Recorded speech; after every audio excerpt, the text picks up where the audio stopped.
ദേ ഈ വന്ന് നമ്മൾ എന്നോടൊന്ന് കഴിച്ചോന്ന് പോലും ചോദിക്കാൻ ആരുമില്ലല്ലോ വന്നേ. ഇപ്പോഴത്തെ സാഹചര്യം എല്ലാം അങ്ങനത്തിലേക്ക് മാറി. എന്താ ഇത്? അണ്ണനോട് ചോദിക്കാൻ ആരും ഇല്ലെന്നല്ലേ ഉള്ളൂ. അത് നിന്നോട് ചോദിക്കാൻ ആരാ ഉള്ളത്? എന്നോട് ചോദിക്കാൻ ആളുണ്ട്. നിന്റെ വീട്ടിൽ നിന്റെ അപ്പം വിളിക്കുമായിരിക്കും. അപ്പനൊന്നും അല്ല വിളിക്കുന്നേ. അതിലും കൂടുതൽ എന്നോട് സ്നേഹമുള്ള ആൾക്കാരാ വിളിച്ചു ചോദിക്കുന്നത്. അങ്ങനെയൊക്കെയുള്ള ആൾക്കാരുണ്ടോ ഇപ്പൊ? പിന്നെ എനിക്കറിയത്തില്ല. അതാണ് അണ്ണൻ അറിയത്തില്ലാത്ത കാര്യമാണിത്.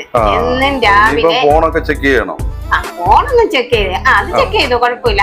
പക്ഷെ എന്നും രാവിലെ ഞാൻ കഴിച്ചോന്ന് തിരക്കും, ഉച്ചക്ക് കഴിച്ചോന്ന് തിരക്കും, 4 മണിക്ക് കഴിച്ചോ, വൈകിട്ട് കഴിച്ചോ എന്നൊക്കെ തിരക്കുന്ന ഏറ്റവും കൂടുതൽ സ്നേഹമുള്ളവരോ. അപ്പൊ അങ്ങനെ സ്നേഹമുള്ളവരൊക്കെ ഉണ്ടോ? അപ്പൊ പിന്നെ ഞാൻ രക്ഷപ്പെട്ടല്ലോ. അപ്പൊ അത് ആരാന്നൊന്ന് പറഞ്ഞേ, നമ്മളൊന്നും അറിയണ്ടേ? അത് നമ്മുടെ സ്വിഗ്ഗി ഉണ്ട്, സൊമാറ്റോ ഉണ്ട്, ഡൊമിനോസ് ഉണ്ട്. ഓ അത് കൊള്ളാം. എത്ര സ്നേഹത്തോടെയാണെന്നറിയാം അവരെ ഞാൻ കഴിച്ചോ എന്ന് ചോദിക്കുന്നേ. കുഴപ്പമില്ല, അതുകൊണ്ടാണ് ഇവർക്ക് ഇത്ര ഓർഡർ ഒക്കെ കിട്ടുന്നത്. അവരുടെ സ്നേഹം. എല്ലാവരും ഫോളോ ചെയ്യണം, സബ്സ്ക്രൈബ് ചെയ്യണം. Okay, thank you. ഞങ്ങൾ അടുത്ത വീഡിയോയുമായിട്ട് വരാം.